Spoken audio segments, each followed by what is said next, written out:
kulanti wacan daawadayaal meel kastoo aad joogtaan halkan waa barteen YouTube-ka ee Caasimada TV qodobada wararkeena aad ku daawan doontaan waxaa kamid ah xog xasaasi ah oo laga helay ra'iisul wasaare Roble oo ku dhow in uu fashiliyo qorshe Fahad Yaasiin xildhibaan ku noqon lahaa Roble oo u hanjabay guddiga doorashada maamulka Hirshabeelle iyo wararkii ugu dambeeyay qorshe culus oo ka socda xafiiskiisa ayaan idin hayaa madaxweyne qorqor oo kulan adag isugu keenay Cabdiraxmaan Cabdishakuur oo si weyn uga fikir duwan aadna u dhaliila madaxweyne Farmaajo Saadaq John iyo Kulanajiis xogta kulankan iyo macluumaad qarsoon ayaan idin hayaa golaha ammaanka ee qaramada midoobana maanta waxay fadhi ka yeelanayaan xaaladda Soomaaliya wararkaasi oo dhan ayaan faahfaahin doonaa waa Talaado 15 Febraayo sanadka 2022 fadlan daawade haddaad nagu cusub tahay subscribe saar kanaalkeena kadibna furo gambaleelka si warar kasta oo aan halkan soo dhigno aad u noqoto qofka ugu horeeya ee daawada u diyaar garoow faahfaahinta wararkaasi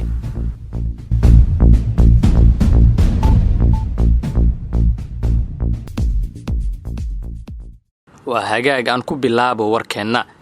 ila wareedii lagu kalsoon yahay ayaa ii xaqiijiyay in ra'iisul wasaaraha Soomaaliya Maxamed Xuseen Roble oo gudiyada doorashada heer federaal iyo heer maamul goboleed ee Hirshabeelle ku cadaadinayo in dib loo dhigo qabashada doorashada kursiga Hob 86 oo uu rabo inuu u tartamo Fahad Yaasiin Xaaji Daahir saraakiil ka tirsan guddiga doorashada heer federaal ayaa ii sheegay in maalmihii la soo dhaafay ra'iisul wasaare Roble ku cadaadinayay in dib loo dhigo qabashada doorashada kursiga uu ku fadhiyo wasiirkii hore ee cadaaladda Soomaaliya xildhibaan Faarax Sheekh Cabduqaadir waxaana kursigan loo badinayaa in uu ku soo bixi doono Fahad Yaasiin Xaaji Daahir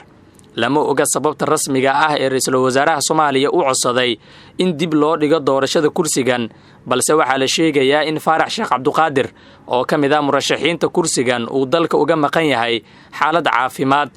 Fahad Yaasiin ayaa dhankiisa madaxweynaha Hirshabeelle iyo guddigiisa doorashada waxa uu ku cadaadinayaa in la soo dedejiyo qabashada doorashada kursigan isagoo raba in la qabto inta uusan dalka imaan Faarax Sheekh Cabduqaadir oo ah murashaxa kaliya ee uu Fahad Yaasiin kaga cabsanayo in uu kursigan kaga guuleysto xubna ka tirsan guddiga doorashada ee maamulka Hirshabeelle ayaa ii sheegay in qorshuhu ahaa in shalay la soo saaro jadwalka doorashada kursigan balse cadaadis badan oo ka yimid dhinaca Muqdisho dib loogu dhigay Villa Soomaaliya ayaa wada dadaalkii ugu dambeeyay ee looga gudbayo culeyska kaga yimid dhinaca ra'iisul wasaaraha Soomaaliya Fahad Yaasiin ayaa markii uu ogaaday in uu qaliin galay Faarax Sheekh Cabduqaadir waxa uu ku dadaalay in la qabto doorashada kursigan waxaana muuqato in uu la kulmayo caqabado badan Faarax Sheekh Cabduqaadir waxa loo arkaa in uu yahay murashax si fudud ku heli kara kursigiisa waxa uu taageero badan ka heystaa beesha kursigan iska leh xiriirka ra'iisul wasaare Maxamed Xuseen Roble iyo Fahad Yaasiin ayaa aad u xumaatan iyo markii bishii September ee sanadkii hore markii xilka taliyaha hay'adda nabad sugidda Soomaaliya laga qaaday ehelada Ikraan Tahliil Faarax ayaa Fahad Yaasiin ku eedeeyay kuluglaanshiyaha kiiska Ikraan Tahliil Faarax oo nolol iyo geeri aan lagu haynin ilaa bartamaha sanadkii 2021 sidoo kale weli waxaan xal laga gaarin khilaafkii adkaa ee u dhaxeeyay madaxweyne Farmaajo iyo ra'iisul wasaare Roble ra'iisul wasaaraha Soomaaliya ayaa 27 December ee sanadkii hore ku eedeeyay madaxweyne Farmaajo in uu isku dayay afgambi lagula wareegayo awoodda xafiiskiisa arintaasi oo uu beeniyay xafiiska madaxweynaha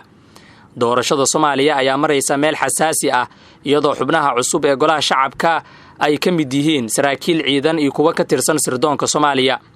doorashada dalka ayaa si dardar leh uga socota maamulada Koonfur Galbeed Galmudug iyo Hirshabeelle iyadoo guddiga maamulka doorashooyinka xildhibaanada labada aqal ee Soomaaliland uu maalmaha soo socda dooran doono 3 kursi ee ugu dambaysa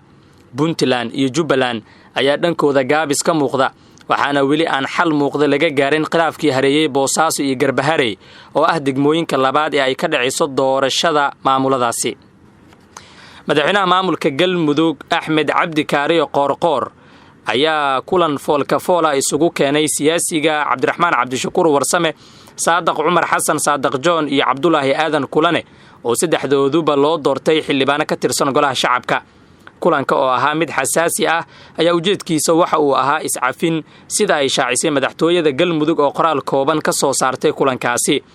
sidoo kale Qorqor ayaa kula dardaarmay 3 xubnood inay ka shaqeeyaan horumarka dalka gaar ahaan inay si dhab ah baarlamaanka ugu metelaan Galmudug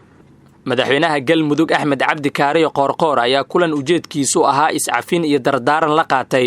xubno ka mid ah xildhibaanada la doortay oo ay ka mid ahaayeen hogaamiyaha xisbiga mucaaradka cabdiraxmaan cabdishakuur warsame xildhibaan cabdulaahi aadan kulane iyo xildhibaan saadaq cumar xasan oo dhammaantooda ku guulaystay doorashada xildhibaanada baarlamaanka soomaaliya ee dhowaan ka dhacday magaalada dhuusamreeb ee caasimada galmudug ayaa lagu yidhi qoraalka. cabdiraxmaan cabdishakuur oo ah siyaasi mucaarad ah ayaa waxaa cadaawad dhinac waliba ah kala dhexaysay labada nin oo ka mid ah kooxda sida weyn ula shaqayso madaxweynaha soomaaliya maxamed cabdulaahi farmaajo. saadaq john ayaa isna lagu xasuustaa weerarkii lagu qaaday hoyga cabdiraxmaan cabdishakuur oo lagu dilay qaar ka mid a ilaaladiisa isaguna lagu dhaawacay kadibna la xiray isaga oo mar dambena la saaray maxkamad. dhankiisa cabdulaahi kulane ayaa ka mid ah saraakiisha sarsare ee uu siyaasigan u hayay takanaha wuxuuna ka mid yahay saraakiisha aadka ugu dhow madaxweyne farmaajo iyo fahad yaasiin. si kastaba saddexdan xubnood oo lagu wada doortay dhuusamreeb kuna cusub golaha shacabka ayaa ku biiray baarlamaanka 11aad ee dalka kaasi oo soo dooran doona madaxweyne cusub.